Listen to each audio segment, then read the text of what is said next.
हरिउल पद रत्नाकर का पाठ, पद संख्या 612, 612। मेरे धन जन जीवन तुम ही तन मन तुम सब धर्म। मेरे धन जन जीवन तुम ही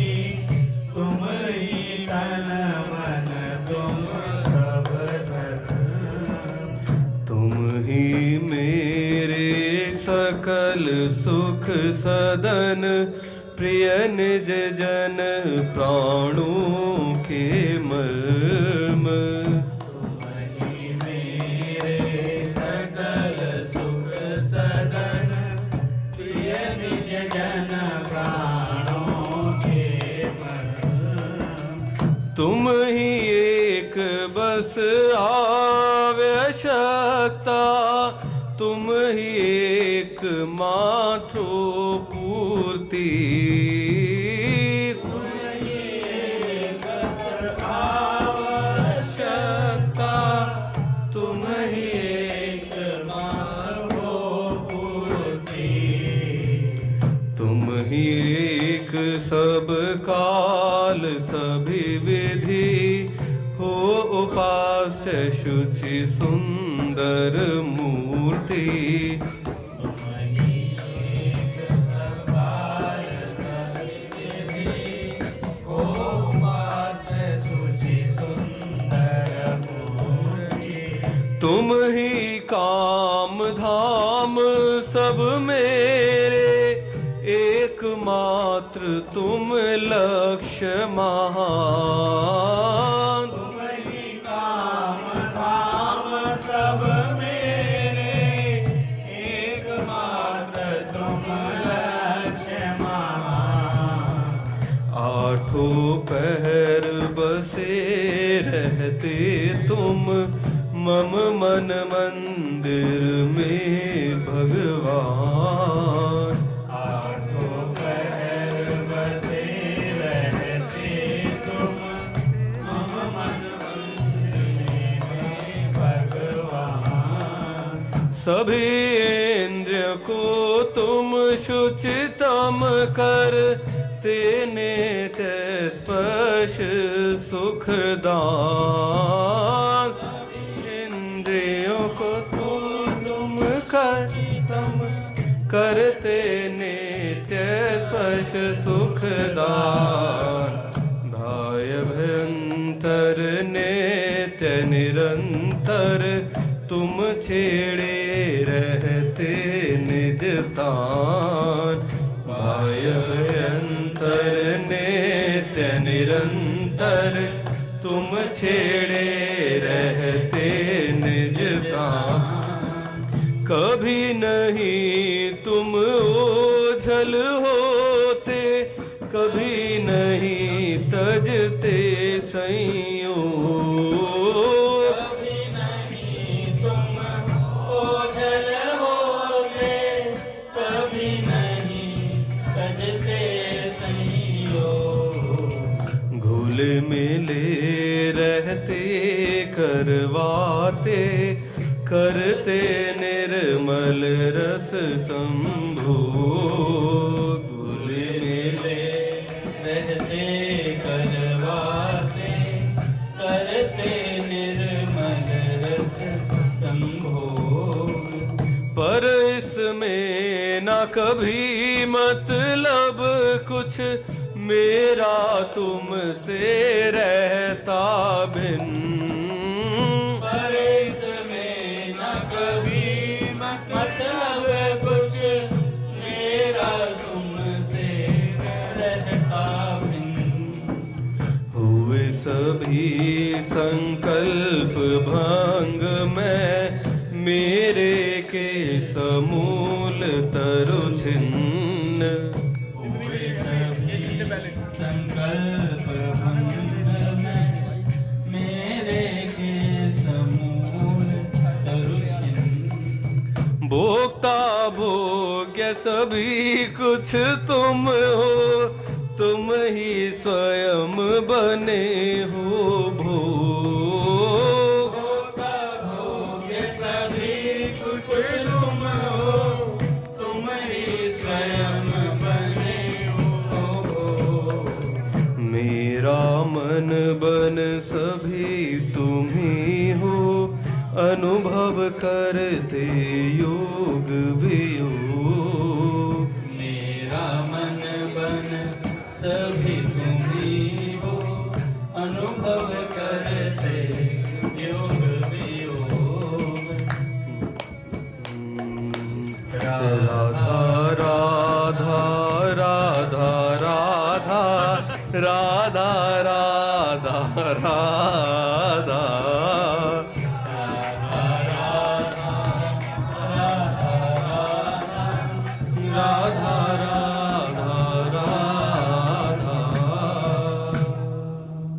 बोले राधा माधव सरकार की जय। पूज्य श्री भाई जी महाराज की जय। पूज्य श्री राधा बाबा की जय। पूज्य मैया की जय। अपने प्यारे भैया की जय। पूज्य दादा की जय। भक्तवत्सल भगवान की जय।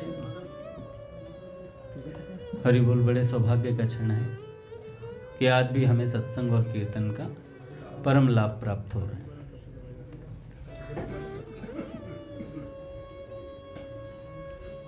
अभी पूज्य बाबा का प्राकट्य उत्सव आने वाला है 8 जनवरी, तो उस तक बाबा के संस्मरण ही चलेंगे, है ना। पूज्य बाबा बाबूजी के संस्मरण, पहले सेठ जी के विचार, फिर संस्मरण सुनेंगे। देखो, संतों के साथ रहने वाले भक्तों का जीवन कैसा रहा है ये पता चलता है हमें जब हम संस्मरण सुनते हैं कि संतों के साथ रहा कैसे जाता है, क्या मर्यादा रहनी चाहिए संतों के साथ रहते वक्त, ये बात पता चल जाती है। उससे संत के सामर्थ्य का पता चलता है। जैसे अभी हम अपने पूज्य भैया के साथ रहते हैं तो हम सब कुछ नॉर्मल समझ के चलते हैं, जबकि हमारे जीवन की प्रत्येक घटना उनके द्वारा रचित है। हमारे जीवन में कुछ भी घटित हो रहा है वो पूज्य भैया के संरक्षण से हो रहा है। इसका अब हमें बाद में पता चलता है, जब महात्मा चले जाते हैं उसके बाद पता चलता है, अच्छा ये घटना थी, भैया लिख गए, भैया ने डायरी में लिख दिया था उसी दिन, भैया ने ऐसा कहा था, ये हो गया। ये सब चीज़ें हमें बाद में पता चलती हैं। फिर होते अरे यार भैया के साथ थे और लाभ ले लेते, जो परम लाभ था वो ले लेते, वो नहीं ले पाए। ये सब बाद में पता चलता है। तो पहले सेठ जी की कुछ बातें सुनते हैं, फिर बाबा के संस्मरण सुनेंगे। देखो, समझ आए या ना आए सुन लेना चाहिए, क्योंकि यही सुन सुन के हमें समझ में आने लगा है। धीरे धीरे ये सब बातें सुन सुन के, स्वामी जी की वाणी पहले समझ में नहीं आती थी, पर इतनी सुन ले कि अब वो कुछ भी खरास भी करेंगे तो पता चलेगा क्या कह रहे हैं, है ना, तो समझ में आती है। तो सेठ जी कहते हैं कि भैया समय बीता जा रहा है, जो कुछ करना है सो जल्दी कर लेना चाहिए। तुम किस लिए विलंब कर रहे हो, तुम्हें क्या जरूरत है, तुमको किसका दबाव है। तुम्हें नारायण को एक पल के लिए भी नहीं बिसारना चाहिए। अंत में एक नारायण को छोड़कर और कोई भी तुम्हारा नहीं होगा। केवल भगवान ही तुम्हारे अंत में बचेंगे और कोई नहीं बचेगा। इस असार संसार में कुछ भी सार नहीं है, सब माया की ठगी है। इस प्रकार समझकर बुद्धिमान तो इसके जाल में नहीं फंसता है, परंतु जो नहीं समझता सो इस माया रूपी ठगनी के मोह जाल में भोग रूपी दाने के लोभ में पड़कर फंस जाता है कि एक शिकारी आएगा फिर वो दाना डालेगा, तुम दाने को मत चुगना मत चुगना मत चुगना। फिर भी चुग लेते हैं, नहीं तुम्हारे जाओगे फिर पीछे पछताओगे। सेठ जी कहते हैं, देखो तुमने भगवान से प्रेम बढ़ने की बात मुझसे पूछी कि भगवान में प्रेम कैसे बढ़े। सो इस संबंध में पहले लिखा ही था मैंने कि भगवान के गुणानुवादों को पढ़ने, सुनने, कहने तथा उनके लक्षण, आशय और प्रभाव की ओर ध्यान देने से भगवान में प्रेम अधिक होता है। ये सब बातें तीव्र भजन और सत्संग करने से सिद्ध हो जाती हैं।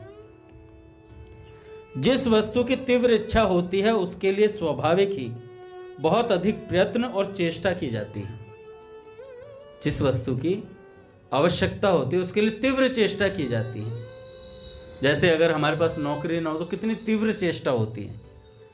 पूरा नोएडा छान मारा था नौकरी के लिए, गुड़गांव के कोने तक चले गए थे, मानेसर तक, कि नौकरी मिल जाए बस एक, कुछ पैसे आने लग जाएं हर महीने। तो कहां तक रिज्यूम ले लेके भटके। तो आवश्यकता थी, तो आवश्यकता कहां कहां, तीव्र लालसा, ऐसी तीव्रता जागृत करती। किसी आज रोज इंटरव्यू, पूरे महीने हर रोज इंटरव्यू के लिए जाना, क्या तीव्रता थी हैं। और जब पाली नौकरी उसके बाद फिर आराम से बैठे।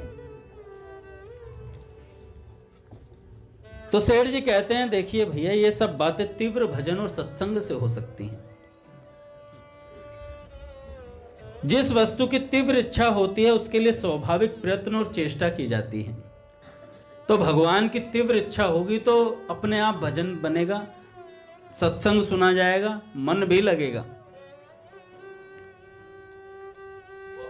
जिनको रुपयों की आवश्यकता होती है वे उन्हें प्राप्त करने के लिए अनेक चेष्टाएं तन मन से करते हैं और उनके मन में प्रायः हर घड़ी यही चिंता बनी रहती है कि रुपए किस तरह से पैदा हों, कैसे रुपए बनाए जाएं। रुपया पैदा करने के उपाय में वे अपना मन, बुद्धि सब कुछ अर्पण कर देते हैं। जिनको रुपयों की विशेष इच्छा होती है उनको रुपयों की ही अधिक चिंता होती है। इसी प्रकार जिनको भगवान से मिलने की इच्छा होती है उनके मन, बुद्धि भी भगवान को ही अर्पित हो जाते हैं एवं उनकी तीव्र इच्छा भगवान के मिलने के उपाय भजन और सत्संग करने की ही हो जाती है। तीव्र इच्छा होने से कैसी दशा होती है यह रुपये के उदाहरण से जाना जा सकता है। जिस वस्तु की तीव्र इच्छा होती है उसके लिए उपाय और चेष्टा भी तीव्र हो जाती है। कोई मनुष्य बीमार है, वैद्य कहता है अमुक वस्तु आने से यह बच सकता है।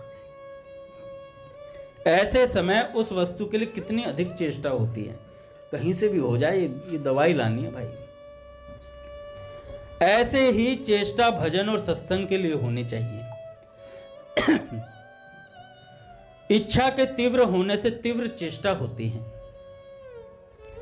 और तीव्र चेष्टा होने से इष्ट वस्तु की प्राप्ति होती है। देखो सेठ जी की बातें एकदम ठोसम ठोस बातें, एकदम भरी पड़ी हैं एकदम। यही बातें सुन सुन के कि गीता भवन के वहां पे कितने लोगों ने भगवान को प्राप्त किया है। पूज्य भाई जी, बाबा, सेठ जी, स्वामी जी ये बातें छोड़कर गए हम लोगों के लिए कि हमें भगवान मिल जाए। किसी ने पूछा सेठ जी आपकी तो मारवाड़ी मिश्रित हिंदी है तो ये बातें किसी को समझ नहीं आएंगी। तो सेठ जी ने कहा कोई बात नहीं, ये बातें हवा में रहेंगी, जिसके काम की होंगी उसके कान तक पहुंच जाएंगी। तो देखो साधकों ने कितना प्रयास किया है, उनकी वाणी को शुद्ध हिंदी में परिवर्तित करके हमारे तक पहुंचाया है। तो सेठ जी कहते हैं मिथ्या सांसारिक वस्तुएं तो चेष्टा करने पर भी शायद नहीं मिलती, पर मिल जाने पर भी रोगी को शायद लाभ पहुंचे अथवा ना पहुंचे, ऐसा जरूरी नहीं। परंतु भजन और सत्संग के लिए चेष्टा करने से तो अवश्य सफलता प्राप्त होती ही है। भजन करने से सफलता प्राप्त होती ही है। भजन सत्संग रूपी औषध का बहुत दिनों तक सेवन करने से जन्म मरण रूपी कठिन भव रोग अवश्य ही नष्ट हो जाता है।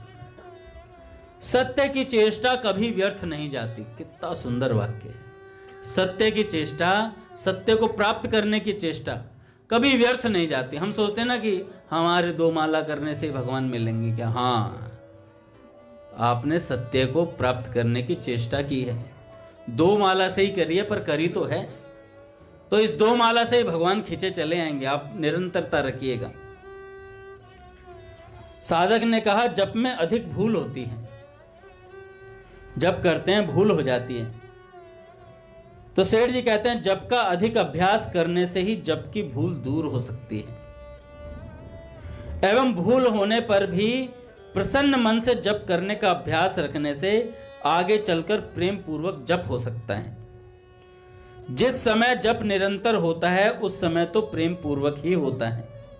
वैराग्य होने पर तो ध्यान सहित जप होने लगता है। वैराग्य होने पर भगवान का स्मरण हर समय रहना चाहिए। ऐसी इच्छा ही भगवान का निरंतर चिंतन होने में हेतु है। यदि जप करते समय संसार की स्फुरना हो तो बलात् भगवत विषयक स्फुरना उत्पन्न कराने का अभ्यास करना चाहिए साधक को। ऐसा अभ्यास करने से जप के साथ साथ ध्यान की वृद्धि, सांसारिक वासना का नाश हो सकता है। यदि सत्ता और आसक्ति से रहित स्फुरना हो तो कुछ हानि नहीं। संसार की सत्ता और आसक्ति का नाश होने का उपाय जप और सत्संग ही है। बहुत लोग पूछते हैं कि आसक्ति कैसे दूर, मेरी बहुत आसक्ति है। सत्संग करो भाई, सत्संग सुनो, खूब सत्संग सुनो। पूज्य प्रेमानंद जी महाराज ने लाखों करोड़ों लोगों को सुधार दिया, केवल एक किस बात पे? सत्संग की ठसक है उनके भीतर, एक ही चाव है बस, निरंतर सत्संग। शरीर क्या है, आंखें सूज गई हैं, इतनी मोटी मोटी आंखें हो गई, आंखें इतनी सी दिखती है बस, उसमें खाल इतना मोटा, पूरा चेहरा सूजा पड़ा है, फिर भी दिन रात सत्संग। भैया बारिश में भी लोगों को दर्शन के लिए निकलते हैं, दर्शन देने के लिए।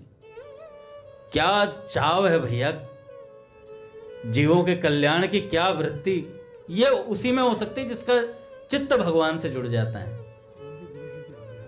उनके गुरु जी की आज्ञा है, बताओ। और उस आज्ञा के पालन में ये नहीं देख रहे कि शरीर को क्या हो रहा है क्या नहीं, लगे पड़े हैं पागलों की तरह भैया। हर प्रश्न का उत्तर उनके पास है, भरे रहते हैं भगवत भाव से निरंतर। कई लोग होते हैं जो लबालब भरे रहते हैं, भरे ही निरंतर होए न पूरे, उनको कभी अभाव खटकता ही नहीं है, सदा भगवान की स्मृति निरंतर बनी रहती है। तो सेठ जी कहते हैं कि भैया बलात् भगवत विषयक स्फुरना उत्पन्न कराने का अभ्यास करना चाहिए और इसमें सत्संग लाभदायक है। भगवान नाम का स्मरण हर समय रहना चाहिए, फिर तो अभ्यास बढ़ने से संसार में वैराग्य एवं भगवान के स्वरूप में स्थिति भी हो सकती है। भगवान में प्रेम होने का उपाय भगवान के स्वरूप का चिंतन। देखो लिख लो मन में ही, भगवान के स्वरूप के चिंतन से भगवान में प्रेम होता है। भगवान के नाम का जप करने से भगवान में प्रेम होता है और भगवान का सत्संग करने से भगवान में प्रेम होता है। जितनी ही अधिक चेष्टा होगी उतना ही अधिक जप होगा। जो भगवान को सर्वज्ञ अंतर्यामी, दया सिंधु और बिना कारण ही हित करने वाला जानेगा, सो कभी किसी वस्तु के लिए उनसे प्रार्थना नहीं करेगा। यदि वह प्रार्थना करेगा तो निरंतर भाव सहित चिंतन होने के लिए ही करेगा। हर समय नाम को याद रखने का अभ्यास हो जाए तो फिर ध्यान की स्थिति भी हो सकती है। भगवान को याद रखते हुए ही सांसारिक काम हो, ऐसी चेष्टा साधक को रखनी चाहिए। सांसारिक कामों की अपेक्षा भजन ध्यान को बहुत उत्तम और बहुमूल्य समझना चाहिए। संसार के कामों की चाहे कितनी ही हानि क्यों ना हो, परंतु उन अनित्य कामों के लिए भजन ध्यान नहीं छोड़ना चाहिए। भजन ध्यान नहीं छोड़ना चाहिए। इस प्रकार की पक्की धारणा हो जाने से संसार के काम करते हुए भी भजन हो सकता है। विवाह के काम के समय किस तरह क्या करना चाहिए, इस संबंध में पहले मैंने लिखा था। सेठ जी कहते हैं विवाह आदि सांसारिक काम नदी के प्रवाह की तरह हैं। जो कोई पुरुष भगवत चरण रूपी नौका पर नाम रूपी रस्से को पकड़कर ध्यान द्वारा आरूढ़ हो जाता है, क्या बात है। जो कोई पुरुष भगवत चरण रूपी नौका पर नाम रूपी रस्से को पकड़कर ध्यान द्वारा आरूढ़ हो जाता है, वही बच सकता है। जो नदी के प्रवाह में बह जाता है उसकी बड़ी बुरी दशा होती है। भजन सत्संग अधिक होने से अंतःकरण शुद्ध हो जाने पर धारणा होने में देर नहीं होती, सांसारिक कामना न रहने पावे। इस बात की चेष्टा तो आप करते ही हैं, परंतु इसके लिए और भी अधिक चेष्टा और पुरुषार्थ करना चाहिए। इस काम में अभ्यास ही प्रधान है। अभ्यास भगवत कृपा से स्वतंत्र है। आपने संसार में आकर क्या किया? इस प्रकार यदि समय बीतता गया तो काम जल्दी से कैसे पूरा होगा? 2020 था, मैं महादेव जी से कह रहा था, अभी 2020 था। मेरे को खड़े खड़े महादेव की तरफ देख रहा था, मेरे को प्राची दीदी की याद आ रही थी। मैं कहा आज खत्म है 2024, 25 आ जाएगा कि चल जात मना दिन छिन ही छिना, रघुवीर बिना सब व्यर्थ गवावे। हैं? बार बार हर साल बीतता जा रहा है। अभी की तो बात है, इतने बड़े बड़े अनुभव यहाँ मंदिर में पूज्य प्राची दीदी के माध्यम से हमें प्राप्त हुए, ऐसी दिव्य वाणी प्राप्त हुई, ऐसी अनुभूतियां प्राप्त हुई। अब साल दर साल बीतते चले जा रहे हैं, सब यादें धुंधली होती चली जा रही हैं, वो जोश भी धुंधला पड़ता जा रहा है धीरे धीरे। सबके मन में आगे थी यार हमारे साथ भी अनुभव हो। रोज लोग यहाँ मंदिर में रुकते थे, आज हम रुकेंगे, माधव हमारे साथ कुछ करेगा, खेल करेगा कुछ है। रोज अनुभव करने का तांता लगा पड़ा था। जो अनुभव सदा से यहां चला आ रहा है भैया, आज मलुक पीर सरकार बोल रहे थे कि भैया सत्संग मोक्ष है, भगवान का नाम कीर्तन मोक्ष है। हम मुक्ति के लिए तरसते हैं कि हमारी मुक्ति कब होगी। अरे सत्संग में बैठना, कीर्तन करना, ये मोक्ष से बड़ा है। मोक्ष ही है, साक्षात मोक्ष है ये। हमें समझ नहीं आता, इसलिए तो संत लोग कहते हैं रहिए सत्संग उजागर में, रहिए सत्संग उजागर में। सत्संग के प्रकाश में रहना चाहिए साधक को। और जब जब सत्संग रहेगा, कीर्तन रहेगा, नाम रहेगा भगवान का, तब तब उसके दिमाग में चिंताएं नहीं आएंगी। चिंता कब हावी होती है? जब वो सत्संग और कीर्तन से दूर होता है, भगवान से दूर होता है, तो उसके ऊपर चिंताएं हावी होती हैं। चिंता आए चाह चमारी चूड़ी, ये नीचन की नीच, तू तो प्रभु का पुत्र था जो चाह न होती बीच। ये चाह बहुत गहरी वस्तु है महादेवा, कल अपनी बात चल रही थी। चाह बहुत गहरी चीज है, चाह बड़ा दुख देती है। मैं एक बार भैया से बोल रहा था, मैं कहा भैया मेरा आपके सामने आके ना मेरा कुछ मांगने का मन नहीं करता है। मैं कुछ संसारी वस्तु के लिए कहना भी चाहता हूं तो मेरी जीभ अंदर की तरफ चली जाती, बाहर की तरफ नहीं आना चाहती। तो भैया कह रहे कोई बात नहीं बेटा, हमारे बच्चों को कोई अभाव नहीं रहेगा, हमारे बच्चों को कोई अभाव नहीं रहेगा। भैया को बड़ा दुख होता है अगर किसी को कुछ अभाव होता है ना। संत हृदय नवनीत समाना, ये समझ में आता है अपने भैया को देख करके। अच्छा बाबा के संस्मरण हम सुन रहे, क्या बाबा से भैया का स्वभाव कुछ अलग दिखाई देता है? रामकृष्ण प्रभु बैठे, कल की बात है, रामकृष्ण प्रभु बैठे थे, कह रहे थे अंगद जी मेरे को तो भैया का और बाबा का स्वभाव एक सा लगता है। मैंने कहा भैया संत सबे गुरुदेव, व्यास से ही यह प्रतीत। संत सभी संतों का हृदय एक सा ही होता है, सब कल्याण के लिए ही आते हैं यहां पर। बाबा ने कहा ना, बाबा कल कह रहे थे वो राधेश्याम मिश्र जी, कि बाबा ने कहा कोई कैसा भी हो उसके अवगुणों की तरफ दृष्टि डालता ही नहीं हूं। एक बार सुधारने के लिए उसे थोड़ा बहुत कुछ कह देता हूं, पर उस अवगुणों की तरफ दृष्टि ना रखते हुए उसके कल्याण की कामना करता हूं। उसके दुर्गुणों को देखा ही नहीं मैंने कभी। ऐसे दरकिनार कर देते हैं बाबा, ऐसे अपने भैया दरकिनार करते हैं। भैया से जाके भैया वो फलाने व्यक्ति सत्संग नहीं सुनता है, कोई बात नहीं बेटा छोड़ो, आप भजन पर ध्यान लगाओ, आप भजन पर। अच्छा क्या होता है कि कई बार मन में ना पंचायती की आती है ना, हृदय में पंचायती बैठा रहता है, तू सबका कल्याण करने आया है, तेरा कौन करेगा? मन में कई बार ये आ जाती है बात। कई बार चैतन्य प्रभु मेरे को कह देते हैं अरे अंगद जी छोड़ो ना यार, बहुत छोड़ने का प्रयास करता हूं पर छूटता नहीं है। क्योंकि मन में वो सत्संग बोलने से एक वो रहता है मन में कि यार इसको बोल दूं, ये बात गलत है, ये बात सही नहीं है, ये बात गलत, तो मन में आ जाती है। पर कहने नहीं चाहिए भैया। आए थे हरि भजन को ओटन लगे, कपास वाली हालत हो जाती है। तो आप मुझे याद दिलाते रहना जब भी मैं कभी पंचायती करूं कि अंगद जी भजन करो ऐसे बोलना है। तो सेठ जी कहते हैं समय को अमूल्य काम में ही बिताना चाहिए, फिर संसार और रुपए तथा भोग किस काम आएंगे। वस्तु वही अपनी है जो भगवान में अपना अधिक प्रेम करवावे। वस्तु वही अपनी है जो हमारा प्रेम भगवान में अधिक करावे। शेष सब तो मिट्टी है। सोने के और पत्थर के पहाड़ों में क्या अंतर है? कोई भी साथ जाने वाला नहीं है। चाहे सोने का पहाड़ हो चाहे पत्थर का पहाड़ हो, साथ दोनों में से कोई नहीं जाएगा। अब जिसकी संसार में मृत्यु होती है वो कहे अरे सोने के पहाड़ से काट पीट के मजे तो ले लेंगे संसार के, न्यू ईयर है एंजॉय करते, 2-4 किलो सोना होता है।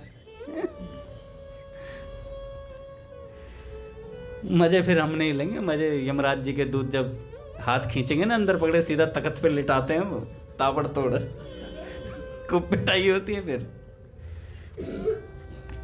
तो सेठ जी कहते हैं भैया शरीर भी मिट्टी में मिलने वाला है, कोई साथ नहीं जाएगा। इस प्रकार बातों को जानकर इस शरीर से पूरा पूरा लाभ उठाना चाहिए।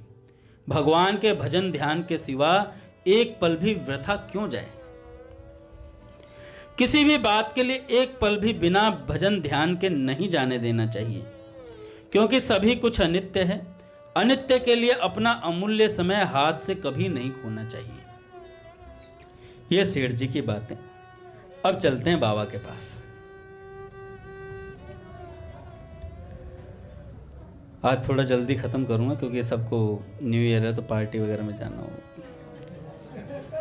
जाके तो दिखाओ, पकड़ लिए जाओगे। हैं? मेरे घर पार्टी नहीं है, बाल्टी है।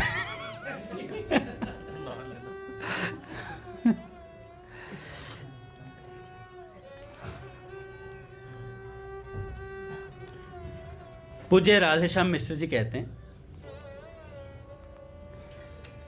कि मैं बाबा के पास रहने लगा तो खूब बातों को समझ गया था। बाबा मेरे माता पिता गुरु और राम सब हैं और बाबा अंतर्यामी हैं। मैं अब बालक की तरह उनसे व्यवहार करता था, बाबा के साथ बालक की तरह व्यवहार करता, निष्कपट रहता उनसे। वे भी मुझसे उसी तरह बोलते और प्यार करते थे बालक की तरह। मुझसे उन्होंने सीखा एक चीज। क्या सीखा? ओका बोका 3 तिलोका, लौवा लाठी चंदन काठी, चंदना में तूल ताल, इजैल विजैल, पान फूल बिंदिया पिच्चक। राधेश्याम मिश्र जी कहते हैं इसका कोई अर्थ नहीं है। यह खेल मैं बचपन में देहात में बच्चों के साथ खेला करता था। अपने बिहार साइड ये खेल खेला जाता है।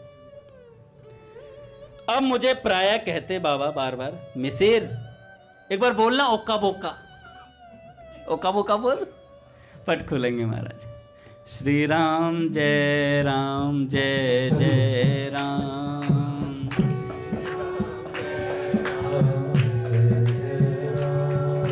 श्री राम जय राम। माधव अर्थ तो पता होगा आपको।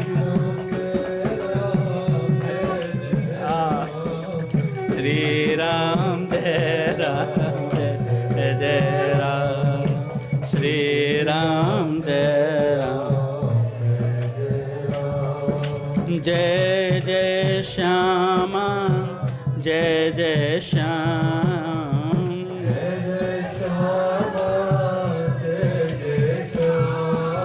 जय जय श्री वृंदावन धाम,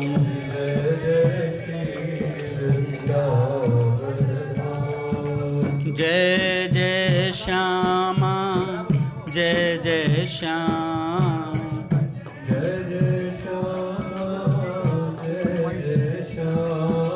जय जय श्री वृंदावन धाम।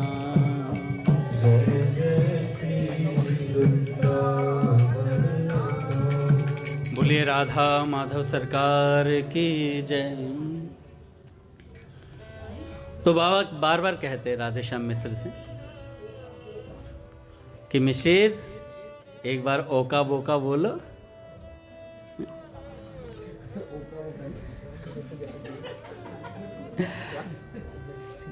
कहते कभी कोयल की कभी पपीहे की बोली बोलते। ये पक्षी प्रायः वाटिका में कलरव करते रहते थे।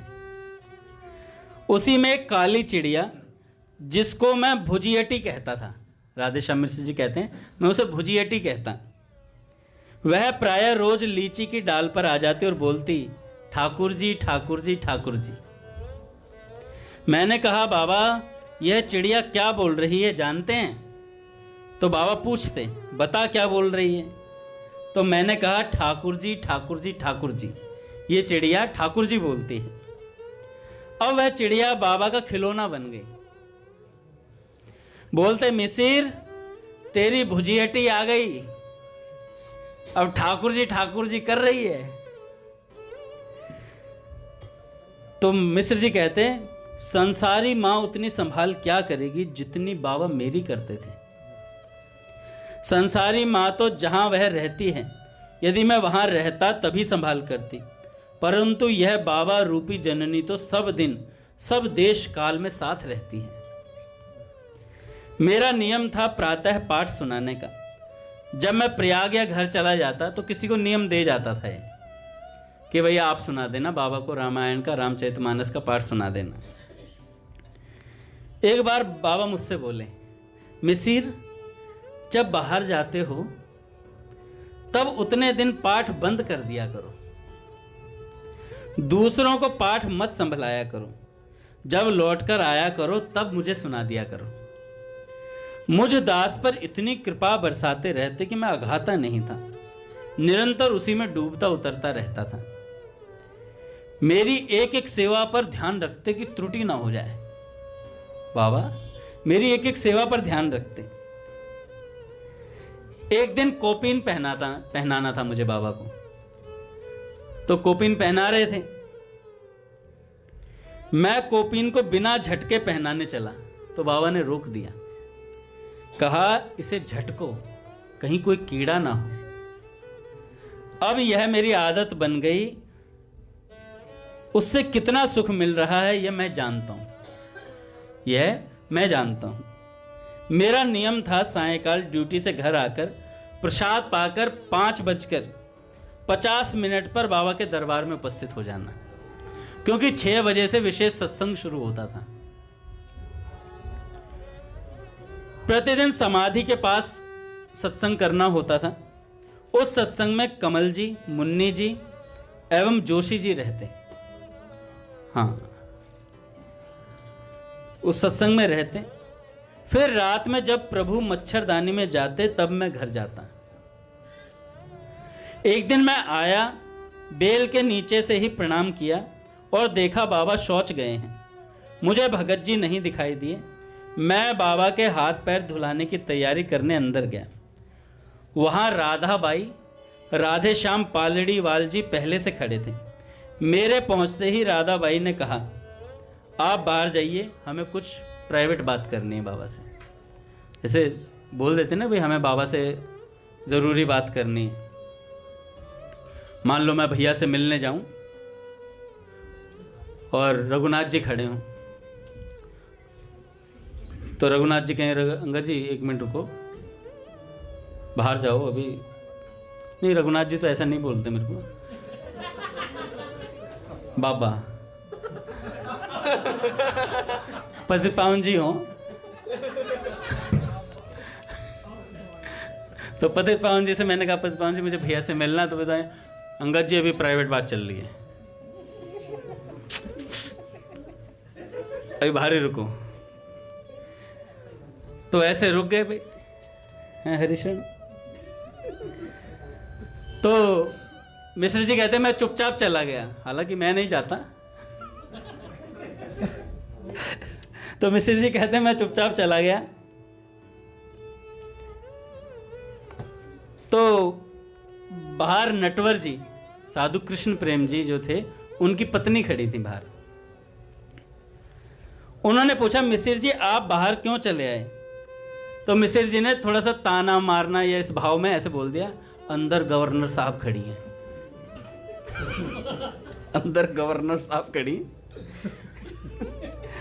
तो वो जो प्रतिमा जी थी, जो साधु कृष्ण प्रेम जी की धर्मपत्नी थी, उन्होंने राधा बाई को बता दिया कि मिसिर जी आपको गवर्नर साहब बोल रहे थे। उनको थोड़ा बुरा लगा, तो उन्होंने जाके बाबा से शिकायत कर दी कि बाबा आपके जो मिस्र जी हैं ये हमें गवर्नर कह रहे थे। दूसरे दिन प्रातः काल जब मैं पाठ सुनाकर पूज्य बाबा के पास बैठा, तब उन्होंने मुझसे कहा, मिसिर तुमने हमारी नाक कटवा दी। इतना कहते ही मिसिर जी रोने लग गए। इतना कहते ही मिसिर जी रोने लग गए कि बाबा मैंने ऐसा क्या कर दिया जो आपकी नाक कट गई। यार देखो संत कितना सुधार करते हैं। जैसे हम करते हैं ना कि भाई बहुत सेवा कर रहा है कोई व्यक्ति, बहुत ज़्यादा भैया के साथ में रह रहा है, तो थोड़ा कठोर भी हो जाता है कई बार, लेकिन फिर भी उस कठोरता में भी एक मधुरता रहनी चाहिए। ऐसा मैं संतों के चरित्र में पढ़ता हूँ तो मैंने सुना कि उस कठोरता में भी एक आग्रह रहना चाहिए, दुराग्रह ना हो, किसी से कोई शब्द ऐसा ना निकल जाए कि किसी को बुरा लग जाए। तो बाबा ने कहा तुमने मिसिर हमारी नाक कटवा दी। मैंने पूछा कि बाबा ऐसा क्या हो गया? तो बाबा ने कहा कल तुमने किसी को गवर्नर कहा, हमने सुना है। तो झूठ नहीं बोलते थे मिसिर जी। उन्होंने कहा हाँ बाबा, राधा बाई को, लेकिन बाबा हमने उनसे नहीं कहा। तो बाबा ने कहा जिनसे तुमने कहा है ना, उन्होंने उन्हें बता दिया है। तो मिसिर जी ने कहा बाबा आप बताइए मैं क्या करूं? तो बाबा ने कहा जाओ उनके सामने प्रणाम करो और उनसे क्षमा याचना करके आओ, उनसे क्षमा मांग करके आओ। मिसिर जी तुरंत उठे, राधा बाई के पास गए, उन्हें प्रणाम किया और कहा मेरी भूल के लिए मुझे क्षमा कीजिएगा। तो उन्होंने कहा कोई बात नहीं, ये तो छोटी सी बात थी। उन्होंने कहा नहीं, हमारे बाबा ने आपसे क्षमा मांगने के लिए कहा है, तो बात क्षमा मांगनी है हमें। इतना बोला तो मिसिर जी कहते हैं ऐसी कृपा दृष्टि मेरे ऊपर बाबा की रहती थी, मेरे स्वभाव को भी सुधारते थे, मेरी वाणी से कोई त्रुटि ना हो जाए इस बात का भी ख्याल रखते थे निरंतर। एक बार पूज्य बाबा, मैं तथा भगत जी सायंकाल के समय मैया का दर्शन करने गए, पूज्य श्री भाई जी की धर्मपत्नी जी का। बाबा तो प्रतिदिन मैया को संभलाने के लिए ऊपर जाते थे। उस दिन एकादशी थी। मुझे याद नहीं है कि उस दिन मैंने फलाहार किया था या नहीं। एकादशी थी तो फलाहार करना भूल गए। बाबा ज्यों ही ऊपर पहुंचे, मैं खड़ा था, तो पुष्पा दुजारी जी से पूछा तुम्हारे पास 2 फाफड़ की पूड़ी है, जो व्रत वाली होती हैं, पूड़ी है? उन्होंने कहा हाँ बाबा हैं।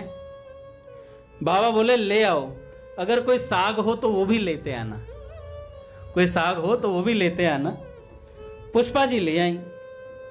बाबा मैया के पास ना जाकर मेरे पास खड़े हो गए, माँ के पास नहीं गए, मेरे पास ही खड़े हो गए।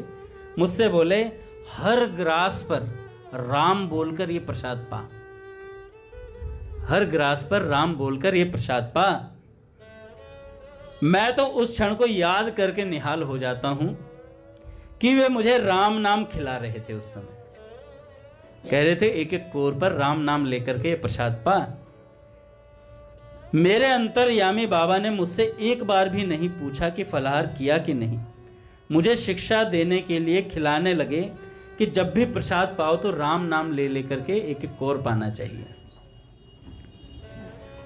तब तुम्हें राम नाम का पता लगेगा, राम नाम में स्वाद क्या है। मिश्र जी कहते हैं एक दिन शौच के लिए बाबा के तेज हाजत हुई, मतलब बाबा को बहुत तेज शौच आया, तो बाबा भगे। शौचालय का फाटक मैंने जल्दी से खोला, मिश्र जी ने कहा मैंने जल्दी से खोला। बाबा शौचालय में घुस गए। बाहर आने पर मुझसे कहने लगे मिसिर इतनी तेज हाजत लगी थी हमें, मैं परेशान हो गया, लंगोटी का पुच्छा खुलना मुश्किल हो गया था, लगा कि अब कपड़े खराब हो जाएंगे हमारे। इतने में देखता हूं कि मैं कमोड पर बैठा हूं, भगवान कब मेरा पुच्छा खोले, कब मुझे भगवान ने कमोड पर बैठाया, मैं कुछ नहीं जान सका। वे मुस्कुराकर गायब हो गए। कितने कृपालु हैं भगवान मिसिर, मतलब भगवान ने उनकी धोती खोली और फिर उस पर कमोड पर बिठाया भगवान ने, और फिर भगवान चले गए। मिश्र जी कहते हैं मैं प्रभु कहते थे बाबा को मिश्र जी, कि मैं बाबा की वाणी सुन रहा था और अपने भाग्य की सराहना कर रहा था कि मैं जिनका हाथ पैर धुलवा रहा हूं वे अभी अंतर्यामी भगवान से मिल करके आ रहे हैं, मिल करके आ रहे हैं। मिश्र जी कहते हैं एक दिन मैं पास बैठा था, मुझे कुछ चिंता सी थी। मेरे मुख की तरफ देखकर कहने लगे, मैंने कहा घर पर आजकल बड़ी भीड़ है बाबा, मतलब लोग आए हुए हैं बहुत सारे। मैं उन दिनों पैसों की मेरे पर मारामारी रहा ही करती थी। मिश्र जी कहते हैं बाबा समझ गए कि ये खर्च को लेकर परेशान है कि घर पे बहुत सारे लोग आए, उनका खर्चा कैसे चलेगा। तो बाबा ने कहा क्या भगवान तुमसे कमजोर है मिसिर, जो तुम व्यवस्था की चिंता कर रहे हो?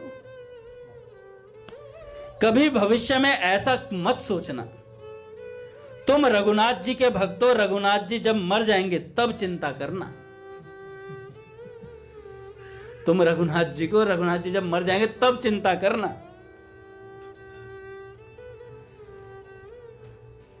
वाटिका में बाबा ने मेरे लिए कुटिया बनवाई थी। मिश्र जी कहते हैं रात में मैं उसी में सो रहा था। एक रात स्वप्न ही कहिए, मेरी दादी आई स्वप्न में। मैं लगा रोने और उनसे कहने लगा मुझे कई दिनों से दादी तुम्हारी याद आ रही थी, बहुत अच्छा किया जो आ गई। अब मैं याद करूं तभी आ जाया करना। अरे ये बाबा को उन्होंने सुबह सुबह बताया उठ करके, बाबा ये स्वप्न आया। बाबा ने कहा दादी को भटकना नहीं चाहिए। क्या उनका गया श्राद्ध हुआ है? उन्होंने कहा नहीं। तो कहा कि जाओ गया श्राद्ध करके आओ, 12 महीने गया श्राद्ध हो सकता है। तब वो गए और श्राद्ध करके आए। तब बाबा ने कहा अब तुम्हारी दादी के मार्ग में कोई रुकावट नहीं आएगी, वो सीधे जाएगी, अब रुकने वाली नहीं है। प्रणत कुटुंब पाल रघुराई, ये बाबा थे। एक बार मुझे जन्मदात्री माँ की बड़ी याद आ रही थी। बाबा मिश्र जी कहते हैं जन्मदात्री माँ की बड़ी याद आ रही थी। मैंने प्रभु से माँ के दर्शन की आज्ञा मांगी, मतलब बाबा से कहा कि मैं अपनी माँ के दर्शन करके आना चाहता हूँ। मेरे बाबा भी माँ के बड़े भक्त थे। वही सोचकर मुझ पर डर गए और कहा जाओ, 8 दिन का अवकाश दिया तुम्हें हमारी सेवा से, जाओ 8 दिन के लिए। मैं घर पहुंचता तब माताजी ने एक घटना सुनाई। मैं घर पहुंचा तो मेरी माताजी ने, मिश्र जी ने बोला, मेरी माताजी ने एक घटना सुनाई। बेटा एक दिन गाय को बच्चा पैदा होने वाला था, वह बहुत कष्ट में करा रही थी। मैं तो पागल सी हो गई थी उसकी पीड़ा को देखकर। बड़े जोर से मैंने बाबा बाबा पुकारा। मेरे सामने तेरे बाबा प्रकट हो गए। उनकी मां कह रही है मेरे सामने तेरे बाबा प्रकट हो गए। वे मुस्कुरा रहे थे। उनसे मेरा ध्यान हटा तो मैंने देखा गाय को बच्चा हो गया। वह अपने लेरुए को चाट रही है। गाय मुझे दिखाई दी। फिर मां ने मुझसे कहा तुम चले आए तो बाबा की सेवा कौन करता होगा मिसिर? वहां 8 दिन के लिए तुम आए हो तो बाबा की सेवा वहां कौन करेगा? मैंने कहा तुम्हारी याद आई तो मैंने बाबा से छुट्टी मांग ली। मां 8 दिन की छुट्टी दिए हैं और मैं आ गया। मां ने कहा तुम्हारी यहां जरूरत नहीं है, तुम्हारी यहां जरूरत नहीं है, मिलना हो गया, अभी वापस जाओ और अब भविष्य में कभी वापस मत आना। बाबा की सेवा छोड़कर तो बिल्कुल मत आना। फिर बोली भैया बाबा साक्षात प्रभु राम हैं, वे सदा तेरे साथ रहेंगे मृत्यु के बाद भी। मैं तो मरने पर तुझे छोड़कर चली जाऊंगी। ये वचन थे मेरी मैया के, जो एक दिन भगवान से कह रही थी जब मैं जन्म लूं तो यही मेरा बेटा बने। मां कहती है मिश्र जी की कि जब मैं जन्म लूं तो यही मेरा बेटा बने, एक दिन कह रही थी। मैं 2 दिन बाद ही घर से पूज्य बाबा की सेवा में वापस आ गया। सबसे बड़ी बात तो यह हुई कि मां के प्रति मेरे मन में जो आसक्ति थी वो सदा के लिए मिट गई। ये खेल मेरे बाबा का था, वो चाहते थे ऐसा। एक दिन प्रातः काल में शरीर की कुछ सेवा कर रहा था। बाबा ने पूछा, मिसिर बड़ा तुम जर्दा खाते हो? मिसिर तुम जर्दा खाते हो? मैंने कहा बाबा छोड़ दिया। बाबा ने कहा कब से? तेरे बाबा अभी से। बाबा अभी से छोड़ दिया। तो मिश्र जी कहते हैं मैं 6 महीने तक जर्दा नहीं खाया। मैं पायरिया का रोगी था। मेरे मसूड़े पक गए, खून निकलने लगा और मुख से दुर्गंध आने लगी। प्रातः काल का समय था। बाबा मच्छरदानी में बैठे थे। मैं बहुत ज़्यादा मुंह लगा तो हो ही गया था बाबा का। तो बाबा से कहा, बाबा एक बार मच्छरदानी से मुंह निकालिए। बाबा ने निकाला। बाबा से कहा, अब देखिए बाबा हमारे मुख से दुर्गंध आ रही है। हाँ, ऐसे कर दिया बाबा की तरफ। तो बाबा ने कहा, हाँ दुर्गंध तो आ रही है मिसिर। कह रहे बाबा ये जर्दा खाता रहता हूं तो ठीक रहते हैं मसूड़े, और जब छोड़ देता हूं तो ये पक जाते हैं, इनमें खून निकलना शुरू हो जाता है, बदबू आने लगती है। तो मेरे दयालु बाबा रीझ गए मुझ पर। थोड़ा थोड़ा खा लिया कर। थोड़ा थोड़ा खा लिया कर। मिश्र जी कहते हैं मैं फिर जर्दा खाने लगा। इतनी कृपा इस नीच दास पर सदा बाबा की बरसती रहती थी। ऐसे मेरे बाबा सदा मुझ पर कृपा करते रहते। समय हो गया है। अच्छा सेलिब्रेशन है क्या? 10 मिनट 10 मिनट और सेलिब्रेट करें नए साल में। अच्छा भोग लग रहा है क्या?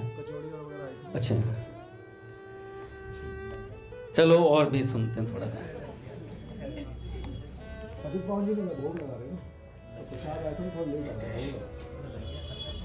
अच्छा एक बात सुनिए। एक परिकर थे पूज्य भाई जी के एकदम खासम खास, चिमन लाल गोस्वामी जी महाराज। उनकी बात बताता हूँ, बड़ी गंभीर है और बहुत सीखने लायक बात है। तो चिमन लाल गोस्वामी जी को बाबा कहा करते थे, अगर कोई सच में किसी वस्तु का अधिकारी है तो ये मुझे नज़र में आते हैं चिमन लाल गोस्वामी जी, जो भाई जी की यथार्थ वस्तु को ग्रहण करने लायक है। बाबा गोस्वामी जी की आस्था की बड़ी सराहना किया करते थे। इस संबंध में एक बड़ा सरस प्रसंग है षोडश गीत को लेकर।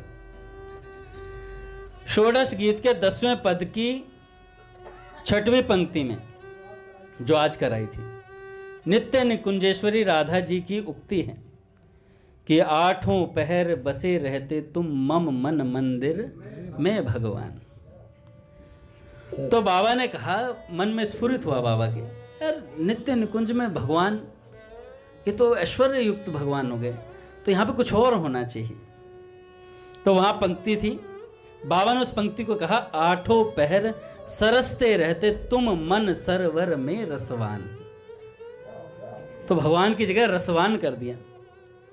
बाबा के मन में ऐसा भाव स्फुरित हुआ कि इस पंक्ति में भगवान शब्द के स्थान पर कोई अन्य शब्द अर्थात ऐश्वर्य भाव से रहित प्रेमिल शब्द होता तो पद की भावमयता और भी सरसीली हो जाती।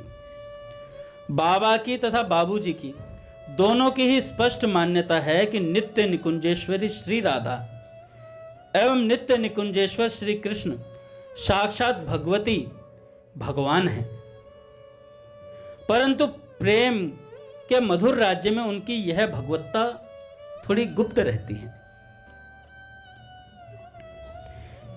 इन परस्पर नित्य परम प्रेमी प्रेमास्पद युगल का जो परम मधुर प्रेम सिंधु है, उस सिंधु के अतल तल में उनकी भगवत्ता छिपी रहती है। उस भगवत्ता की अभिव्यक्ति किंचित ही होती है, और होती है तभी जब कभी किसी लीला के संपन्न करा देने में उस भगवत्ता की आवश्यकता हो। तब ये जो भगवान शब्द है, षोडश गीत सच्चिन्मय प्रेम राज्य की परम सरस वस्तु है षोडश गीत। अतः बाबा ने अपनी भावना को समझाते हुए बाबूजी से कहा, पंक्ति में भगवान शब्द के स्थान पर यदि कोई अन्य सरस शब्द प्रयुक्त हो तो इस पद की सरसता और भी बढ़ जाए। बाबूजी ने कहा, आप जैसा कहें, जो भी कहें मैं वैसा ही कर दूंगा। भाई जी ने कहा। बाबा के मन में उस समय जो पंक्ति स्फुरित हुई, वह पंक्ति बाबा ने बाबूजी को बता दी कि आठों पहर सरसते रहते तुम मन सरोवर में रसवान। भाई जी ने बाबा के सुझाव की बड़ी सराहना की और यह पंक्ति ज्यों की त्यों स्वीकार कर ली। पद में पुरानी पंक्ति के स्थान पर नई पंक्ति को रख दिया। भाई जी इस परिवर्तन से प्रसन्न थे। फिर यह बात गोस्वामी जी के पास गई, चिमनलाल गोस्वामी जी के पास। गोस्वामी जी ने विनम्र शब्दों में कहा, बाबा क्या यह परिवर्तन आवश्यक है? बाबा ने गोस्वामी जी को अपनी भावना बतलाई, जिस प्रकार उन्होंने भाई जी को बतलाई थी। यह बात नहीं कि गोस्वामी जी इस भाव की गरिमा को नहीं समझ रहे हैं। ऐसी समझ होने के बाद भी अत्यधिक दैन्य के साथ गोस्वामी जी अपने मन की बात कहने लगे, बाबा मैं आपकी मान्यता को स्वीकार करता हूं, पर मेरे मन में एक छोटी सी बात है। अपनी आस्था के अनुसार मैं षोडश गीत को और उसकी शब्दावली को साधारण स्तर की वस्तु नहीं समझता। यह पद मात्र काव्य रचना नहीं है, श्री भाई जी की भाव समाधि की स्थिति है। श्री भाई जी की भाव समाधि की स्थिति है। जैसे उद्गार उनकी दृष्टि पथ पर आविर्भूत हुए, वे ही किसी अचिंत्य कृपा से इन शब्दावली के समीप में सिमट आए हैं। बाबा को गोस्वामी जी के विचार बड़े प्रिय लगे। बाबा ने कहा, इन विचारों को बाबा ने हृदय से सम्मान दिया। तद उपरांत 10वें पद में किसी भी प्रकार के परिवर्तन की बात ही समाप्त हो गई। बाबा ने कहा, जैसी है वैसी ही रहने देना। हाँ, बाबूजी इतना अवश्य कर दिया, बाबूजी ने इतना अवश्य कर दिया कि दूसरी जो पंक्ति है वो इसी पद के नीचे लिख दी कि कोई पाठ करना चाहे तो इसका भी कर सकता है। जिस तरह वृषभानु नंदिनी राधा और नंद नंदन श्री कृष्ण दिखलाई देने में दो हैं, इसके बाद भी दोनों वस्तुतः एक ही हैं। ठीक उसी तरह मान्यता थी कि बाबा और बाबूजी के प्रति गोस्वामी जी की। बाबा बाबूजी दिखने में दो थे पर थे एक ही। एक तत्व दो तनु धरे। बाबा और बाबूजी में उन्होंने भेद कभी माना ही नहीं। अपने जीवन के अंतिम अवधि में गोस्वामी जी 7-8 महीने तक बहुत अस्वस्थ रहे थे और उन्होंने बाबा से कहा था, बाबा मेरे अंतिम समय में आप मेरे पास रहिएगा। गोस्वामी जी ने कहा था कि अंतिम समय में आप मेरे पास रहिएगा। गीता वाटिका के अति समीप एक मकान में गोस्वामी जी रहा करते थे। उनकी व्याधि और पीड़ा को देखकर बाबा उन्हें गीता वाटिका ले आए। गीता वाटिका के जिस भवन में भाई जी रहा करते थे, उसी भवन के कमरे में गोस्वामी जी को रखा। गोस्वामी जी की चिकित्सा एवं संभाल पूर्ण तत्परता के साथ होने लगी। रोग शैया पर पड़े हुए गोस्वामी जी का शरीर अत्यधिक कष्ट से पीड़ित था।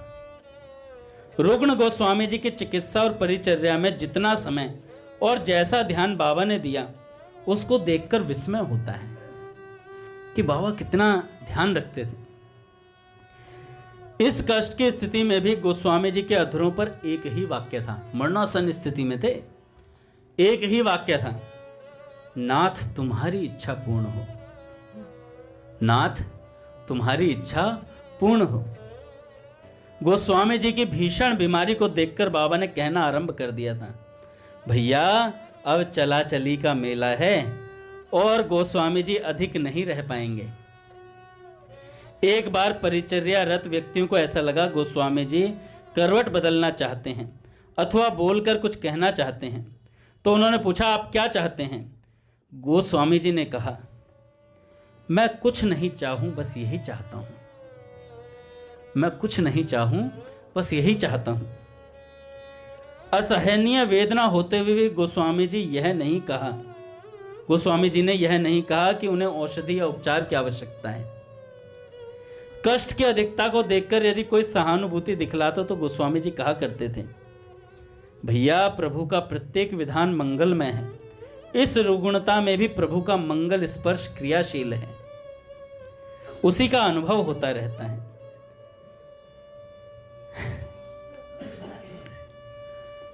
गोस्वामी जी ने एक स्थान पर लिखा, मेरा श्री भाई जी के साथ 40 वर्ष का संपर्क रहा। गोस्वामी जी ने कहा, और यह मेरे जीवन की एक अमूल्य निधि है जो मुझे अपने जन्मार्जित सुकृतों के फलस्वरूप उन्हीं की कृपा से प्राप्त हुई। गोस्वामी जी रुग्ण शैया पर पड़े पड़े कमरे की खिड़की से जब जब बाबूजी की पावन समाधि का दर्शन किया करते थे, यह समाधि इत्र मिश्रित पीत मिट्टी से पुती हुई थी। जो पीली पीली वो हम देखते हैं ना वहां पे भाई जी की समाधि पर। महाप्रस्थान करने के कुछ दिन पूर्व गोस्वामी जी ने समीपस्थ स्वजनों के समक्ष अपनी अंतिम अभिलाषा व्यक्त करते हुए कहा, मेरे जीवन धन श्री भाई जी की पावन समाधि पर जो पीली मिट्टी पुती हुई है वह मेरे प्रियतम श्री कृष्ण की पीत दुकूल का प्रतीक है, पीतांबर का प्रतीक है, तथा मेरे प्राण वल्लभ की पावन स्मृति के सतत सजीव बनाए रहती है। मेरे शव का अंतिम स्नान उस पवित्र मिट्टी को धोकर एकत्रित किए गए जल से ही करवाया जाए। विदाई को समीप देखकर गोस्वामी जी ने जाने अनजाने में हुई भूलों को क्षमा करने की याचना सबसे की और अपने कटु व्यवहारों के लिए क्षमा मांगी। जिन स्वजनों ने अंतिम रुग्ण अवस्था में परिचर्या की थी, उनकी सेवा भावना देखकर गोस्वामी जी का हृदय भर रहा था। बार बार उन्होंने सजल नेत्रों से उन्मुक्त हृदय से सभी को आशीर्वाद दिया और कहा, मैं तो सर्वथा अकिंचन हूं, मेरे पास इस सेवा के बदले में देने के लिए कुछ भी नहीं है, परंतु मेरे आराध्य इस एक एक सेवा का अनंत गुना पुरस्कार तुम लोगों को देंगे। मेरी यह अंतिम आशीष है। बाबा और बाबूजी में सर्वथा अभेद मानने के कारण गोस्वामी जी ने बाबा के समक्ष अपनी अंतिम इच्छा व्यक्त की कि जब मैं जाऊं, अंतिम श्वास के समय आपके शरीर का संपर्क मुझसे रहे। और ये हुआ भी। बाबा ने अपने दाहिने चरण के अंगुष्ठ को गोस्वामी जी के पैरों के तलवे के निम्न भाग में एड़ी के पास भली प्रकार सटा दिया था और बाबा से संपर्क अवस्था में ही गोस्वामी जी ने अंतिम सांस ली थी। यह है संत के पास रहने का फल। जाना भी सफल और रहना भी सफल, सब कुछ सफल हो जाता है महाराज। इसलिए संत चरित भक्त चरित पढ़ते रहना चाहिए। हम साधक हैं, भजन करते हैं, माला करते हैं, नाम जप करते हैं, तो ऐसा ना हो कि हम संतों की जीवनी से वंचित रह जाएं। हम कहलाते हैं बाबा बाबू जी के, तो हमें कम से कम बाबा बाबू जी का तो चरित्र तो हमने पढ़ा ही हो एक ही बार, उनकी पुस्तकें ही पढ़े हो, उनके संस्मरण पढ़ें। और करना क्या, काम ही निठल्ले आदमी हम लोग सारे। क्या है हमारे पास बताओ? 8, 9, 10 घंटे जॉब करके आ जाते हैं, उसके बाद 2 घंटे हम संकीर्तन सत्संग, उसके बाद रात में क्या करना है, सोना है। थोड़ा सा सोने का समय काट करके अपना संस्मरण पढ़ें, महापुरुषों की बातें पढ़ें। जब बाबा जैसे महापुरुषों का चरित्र पढ़ते हैं तो हम तो बहुत छोटे चीज़ हैं। बोलिए भक्तवत्सल भगवान की जय। आरती करते हैं।